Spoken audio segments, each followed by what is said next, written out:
Uy, saan ka na naman galing? Puro ka galat. Tsaka bakit suot mo na naman yung damit ko? Hindi ka nagpapaalam, pektos ang kiti. Sorry, te. Kala ko kasi akin nasa damitan ko. Damitan. Mema ka, mang-maawan ka. May ganit ka naman, kuha ka ng kuha sa akin.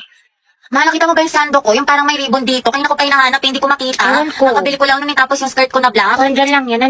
Saan na ba yun? Nilagay ko lang yun sa cabinet ko eh. Naalis na ako, gagala lang kami ng kaibigan ko. Uy, Nicole, akin na nga yan. Kanina ko pa yung hinahanap eh. Pero muna ako, late na ako, di na ako Ano naman makapagpili. hindi ka nagpapaalam? Hanep pa, kakabili ko lang yan. Ikaw unang gumamit. Malapit talaga to sa akin mamaya.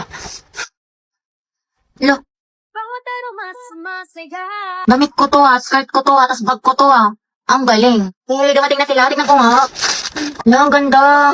OMG, ang cute.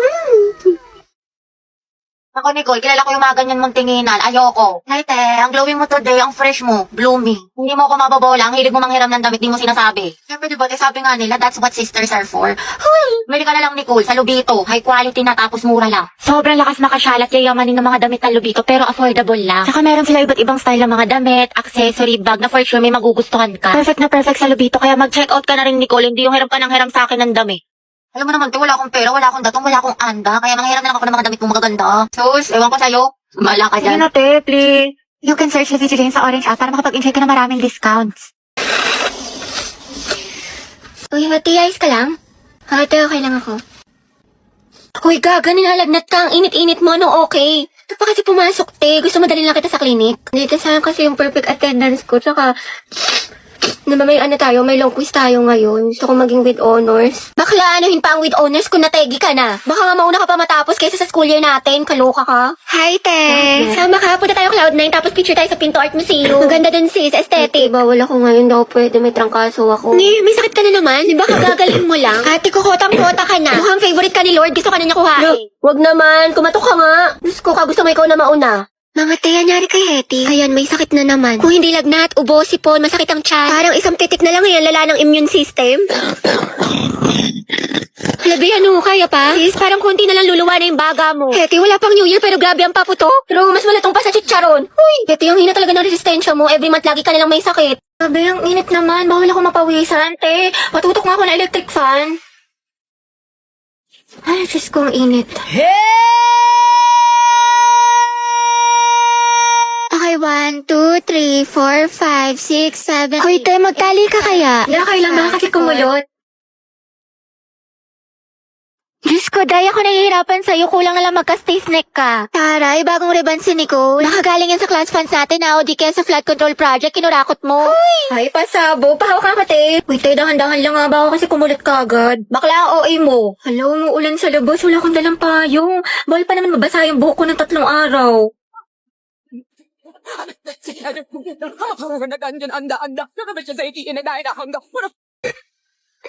Grabe, ubong-ubo na ako kasi nakakahiya ang tahimik ng klase. Hindi ko na kaya, sobrang kati na nalalabunan ko. Bombastic sideline.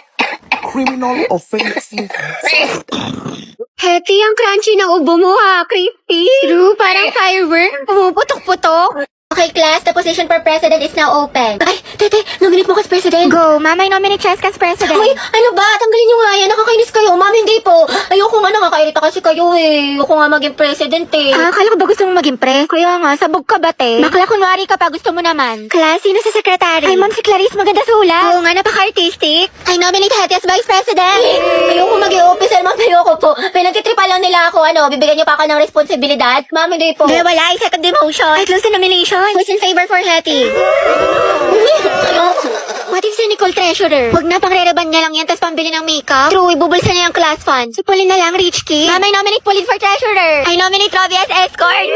Bakla ka, baka pektasan kita, muse ako. Si Lucas na lang kaya. Mas naman kayo, seryosohin nyo. Ma'am, grabe ang sakit Aray ko. Naku, pre, mukha ka kasi ng sigbin. Ma'am, I nominate myself as muse. Pwede ba yun? Kaya ang sabi muse, hindi peace officer.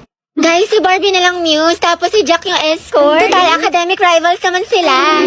Dahil dyan nagsimula lola't lola ko. Si Jack and Barbie, Jabar. Go, Jabar! Jabar! Ano, may hahabol pa ba? Mamay nominate Riza for president. Hala, na-nominate ako. Okay, who's in favor for Riza? Wala. Okay, how about kay Cheska? Alright, ayan. Okay, class. Our lesson for today is all about speed versus velocity. Ayan. So, before we proceed sa ating discussion, mga anak, parinig naman ng isang malakas na palakpakan. Alright. Dati ata siya host. Do you have any idea, mga anak, sa topic natin? Ma'am? Yes. I think po yung speed is yung bilis na walang direksyon. Tapos yung velocity po yung bilis na may direksyon. There you have it! Tama ka dyan, anak. Please give her a round of applause. Alright, ayan. Ang hyper ni ma'am, kahit buntis. Now, let's proceed to our discussion. Bayan, sold out na yung favorite kong lip tint. Nakakainis, buisit. Bakit mahala na meron? Ikaw kasi. Lo, anong kasalanan ko? Ewan ko sa'yo, nakakairita ka. Kasalanan mo to. Mga signs na hindi ka na mahal ng jowa mo. Una, palagi siyang nasa phone. Grabe, minsan na nga lang ako maglaro. Ano nga? Pangalawa, ititigil niya yung pag-phone niya kasi guilty siya. O, diba? Sabi ko na nga ba sa'yo, hindi mo na ako mahal eh. Naku, tinatoyo ka na naman. Gutom lang yan. Ano gusto mo kainin, mahal? Love, may tanong ako sa'yo. Ano? Naku, parang alam ko na to ah. Paano kapag naging langgam ako or di kaya kuto ako sa buhok mo? Mamahalin mo pa rin ba ako? Sabi na nga ba, naghahanap ka na naman ng away. Baliwd ako mga away, tinatanong lang kita. O ito, what if may lumapit sa'yong babae? Anong gagawin mo? Baby, tumataba na ba ako? Sakto lang, hindi naman. Bagay nga eh. Paano sakto lang? Hindi na ako sobrang ganda sa paningin mo. Ganun ba yun? Sinasabi mo pangit na ako? Lo, wala naman ako sinabing ganyan. Kaya ganun sis, gusto niya daw ako, pero hindi naman nag-e-effort sa akin. Baka kasi gusto lang niya attention mo, pero ayaw ka niya i-pursue, ayaw niya mag-rest. Dahil don't settle for less, sabi nga nila, action speaks louder than words. Ano pang silbi ng mga mabubulaklak na salita kung wala namang kaakibat na gawa? Galing, tain na. Ano? Taray, ang galing mo. Kaya nag-away na naman kami ni Lucas. What if mag-break na lang kami? Baliw na naman lang tayo mag-away sa relasyon. Pero hindi, ang hiwalayan ang solusyon. May mga problema kayo or misunderstandings. Pag-usapan nyo mga communication is the key. Kasi at the end of the day, kahit anong pagsubok dumating sa inyo, kung mahal nyo ang isa't isa, pipiliin nyo ang isa't isa. Kaya naglalike ng sexy post ng ibang babae, jowa Hindi ko. mag-like ka rin ng ibang post ng lalaki dahil taste their own medicine para magtino. Kayahin mo si Loie sa bakla dahil hindi yan love kung pinapa-insecure ka. Dahil na-cheat na naman siya sa akin. Nahuli ko may kachat. Diba sabi ko kasi sa'yo, te, huwag mo nang balikan pero ang tanga-tanga mo. Grabe ang sakit ah. Mahal ko pa kasi te. Mahal mo nga pero ang tanong, mahal mo din ba yung sarili mo? Self-love kailangan mo te. Ang ganda-ganda mo naman, ang tali-talino pero pag sa pag-ibig, napakasyunga. Know your worth te, you deserve better. Sobrang helpful mo, te. True, dami mo na siguro experience. Wala pa nga eh. Sana nga, meron. Angelo, galaw-galaw. Ate, get ready with me, get ready, get set ko dahil aalis itong tao na to. Hala! Kaya na nga ante, mga bakla, ang dami nga sa inyo nagtatanong kung ano yung makeup tutorial ko, kaya tuturo ko na sa inyo. Hindi na para i-gatekeep ko ate, na para bang hindi ka na grade 2. So ito mga bading yung ginagamit ko eyeshadow na sobrang lakas maka-ano na ito, maka-perfect engine, mythical glory, balagbagan. Diba? Napaka-holy grail ko na ito, sobrang marirecommend ko to sa inyo mga day. Ito nga na nilalagay ko, ayan. Sobrang moisturizing na ito, ante, nakalakas maka-plump ng lips, lakas maka-kissable, ganun ready ka ng halikan. Nagagamitin niyo siya dito din, no?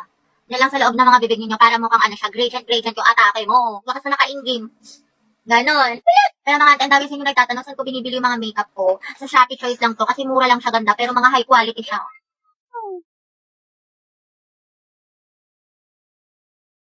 Kasi yan ang mga ante ko, di ba? Fresh ng atake ko, ready na umalis. Mama, tignan mo si ate, kinakausap na naman yung sarili. Parang Ano ba baliw. mo? Mama, oh.